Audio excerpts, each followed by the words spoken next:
So this is that puzzle box.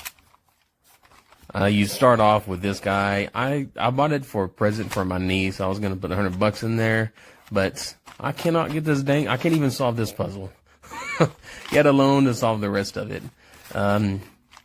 It feels pretty good. It's kind of,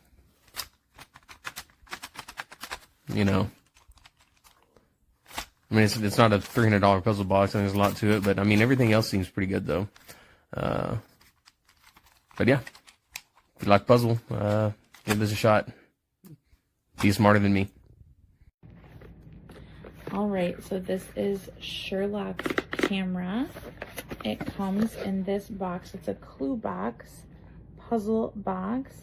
I'm giving this to my 10-year-old for Christmas. I think it's a great Christmas gift for kids that are like hard to buy for. Like my son, he doesn't, you know, need really anything.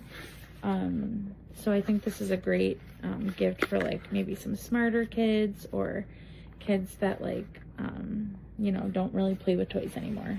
It says 14 and up, but I think my 10-year-old can handle it.